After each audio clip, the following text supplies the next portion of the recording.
दोस्तों, क्या आपने कभी ध्यान दिया है कि जब भी आप कोई फैंटेसी टीम बनाने बैठते हैं या किसी ऐप पर अपनी टीम बनाते हैं तो आपको नहीं मिलता है कोई प्रॉफिट। वहीं दूसरी ओर आप अपने पैसे हारते जाते हैं, आपके पैसे डूबते जाते हैं। वहीं दूसरी ओर उसी ऐप पर और वही टूर्नामेंट कोई बाकी दूसरे लोग बनाते हैं तो वह अच्छे खासे प्रॉफिट बनाते हैं, अच्छे अच्छे रिवॉर्ड्स जीतते हैं। ऐसे में क्या आपने कभी सोचा है कि आपकी टीम में कहाँ चूक हो जाती है, कहाँ गलती हो जाती है, क्यों आप वैसे खिलाड़ियों को शामिल नहीं कर पाते हैं जो अच्छे चलते हैं? अगर ये सब मुश्किलें आपके साथ हो रही है तो उसी के निवारण के लिए आज हम आपके साथ मौजूद हैं। तो दोस्तों, सबसे पहले हम आपका स्वागत करते हैं हमारे इस यूट्यूब चैनल पर। और आज की इस वीडियो में हम यही बताने वाले हैं कि आप एक बेहतर फैंटेसी टीम कैसे बना सकते हैं। आखिर कौन कौन सी चीजों को आप कंसीडर करें कि आप बनाएं एक बेहतर फैंटेसी टीम, और बिना किसी के हेल्प लिए आप खुद के बदौलत यानी कि खुद जो है सो एक बेहतर फैंटेसी टीम बना सकते हैं। लेकिन उस टीम को बनाने से पहले आज की इस वीडियो में हम आपको कुछ ऐसे चुनिंदा चीज़ों के बारे में बताएंगे जिन जिन चीज़ों को आप सबसे पहले ध्यान में रखें अपनी टीम को बनाने से पहले। हम आपको आज की इस वीडियो में हम आपको बताएंगे कि बेहतर टीम बनाने के लिए आपको क्या क्या ज़रूरत पड़ेगी, आपको क्या क्या चीज़ों को जो है सो कंसीडर करना पड़ेगा एक बेहतर टीम बनाने के लिए। इसके अलावा हम आपको बताएंगे इस वीडियो में कि आखिर किसी भी फैंटेसी ऐप में पॉइंट्स कैसे मिलते हैं, क्योंकि ये भी जानना बहुत जरूरी है। उसी हिसाब से आप अपने टीम का चुनाव करेंगे। तो चलिए बिना देरी किए हुए शुरू करते हैं हमारी आज की वीडियो। तो दोस्तों, बताते चले कि आज की इस वीडियो में हम एकदम जीरो लेवल से एकदम प्रो लेवल तक बताएंगे कि आप कैसे किसी टीम को बना सकते हैं। सबसे पहले हम आपको बता दें कि आप जिस भी टीम को बनाने जा रहे हैं सबसे पहले उस खेल को आप समझिए।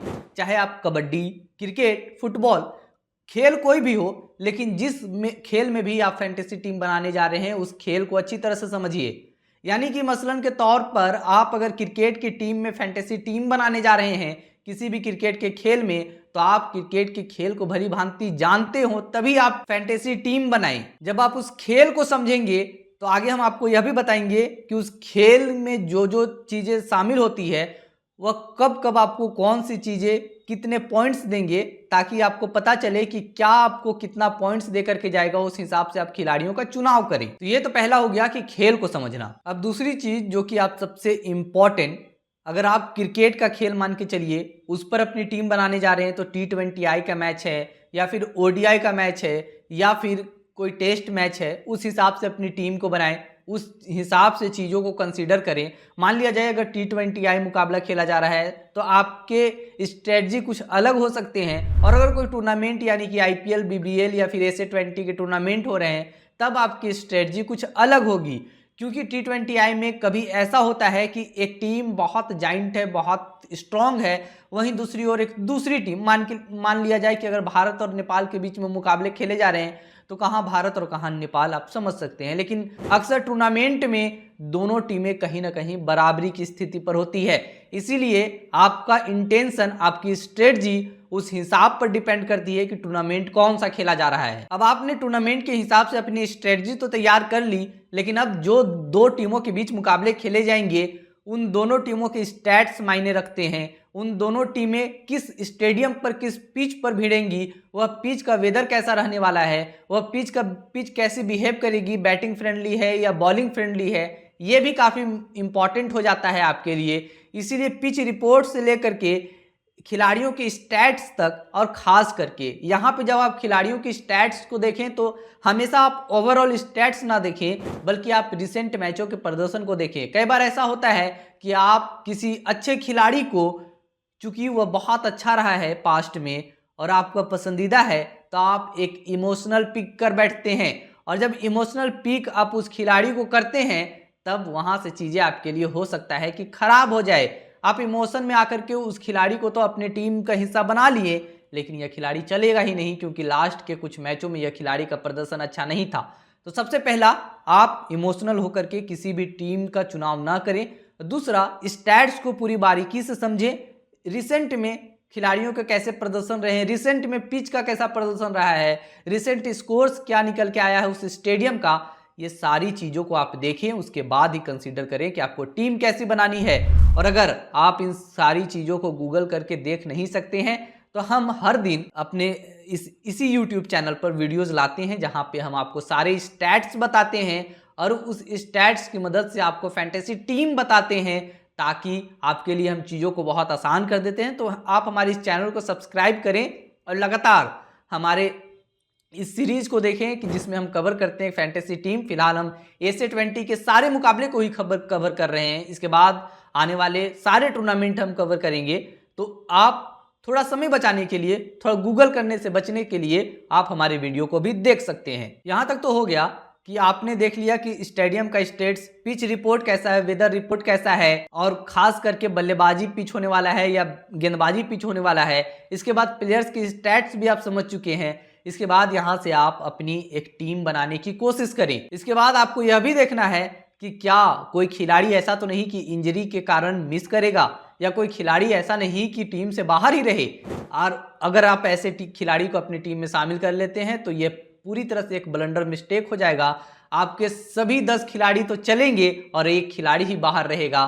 तो ऐसे में आप एक बड़े इनाम की ओर जो जाना चाह रहे भी हों, वो एक खिलाड़ी के बदौलत आप बहुत नीचे चले जाएंगे। अब आज की इस वीडियो में अब हम धीरे आगे बढ़ रहे हैं और अब हम आपको बताएंगे कि खिलाड़ियों को चूज करने के लिए आप कौन कौन से पैरामीटर को सेट करेंगे अपने लिए। सबसे पहला, आप उन खिलाड़ियों को पिक करें जिनका परफॉर्मेंस हाल के दिनों में काफी कंसिस्टेंट तरीके से रहा है, यानी कि लगातार वह खिलाड़ी आपको रन्स बनाता हुआ हाल के दिनों में दिखाई दिया है।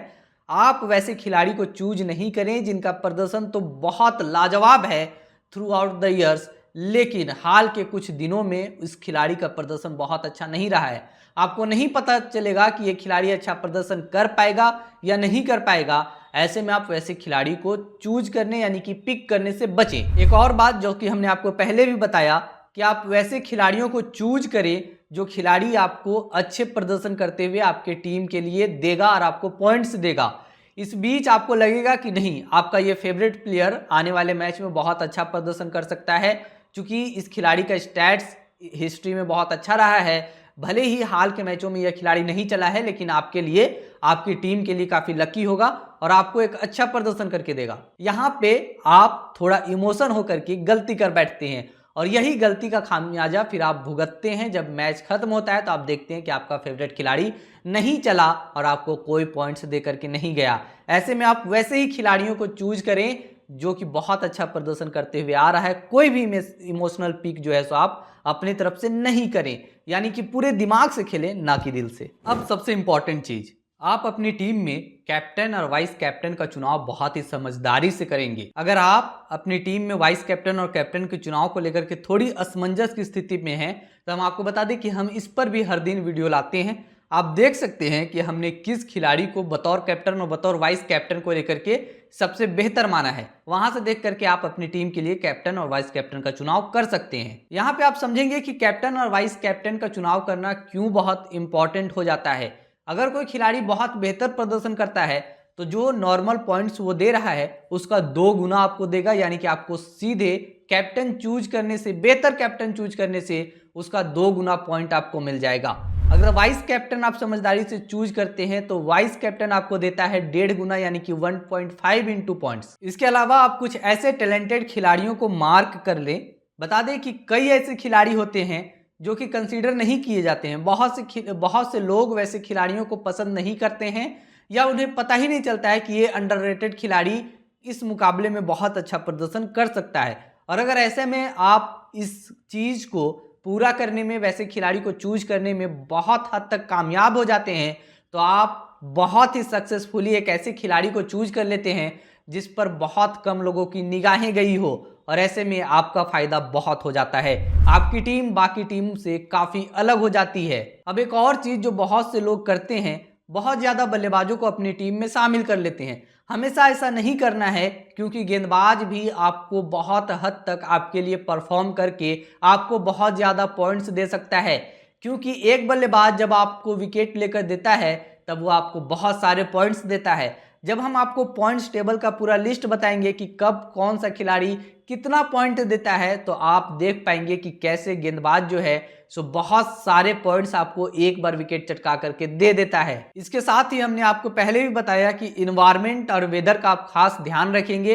कब कौन सी पिच जो है सो किस तरह से बिहेव करने वाली है।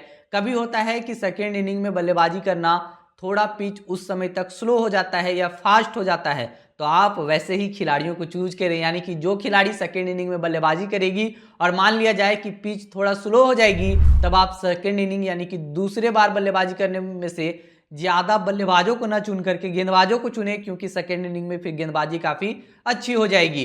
एक बार फिर से हम आपको बता रहे हैं कि हम इसे लेकर के हर रोज़ वीडियो बनाते हैं। आप हमारी इस वीडियो को देखें और उसके बाद टीम बनाएं, आपको यकीनन बहुत प्रॉफिट होगा। तो उम्मीद है कि हमने आपको वह सारे फैक्टर्स बताएं जिसे इस्तेमाल करके, जिसका यूज करके आप बना सकते हैं एक बेहतर फैंटेसी टीम। और अगर यही नहीं, अगर आपको इसके बारे में और कुछ डिटेल्स में जानना है, डेटा जानना है, तो हम तो रोजाना वीडियो लाते ही हैं। आप हमारी वीडियो को देखें और बनाएं एक बेहतर टीम। अब चलिए जानते हैं सबसे महत्वपूर्ण कि आपको पॉइंट्स कैसे मिलते हैं। अगर बात बल्लेबाज की कर लिया जाए तो आपको बता दें कि जब बल्लेबाज 1 रन बनाता है तो उसके बदले में 1 पॉइंट्स उसे मिलते हैं।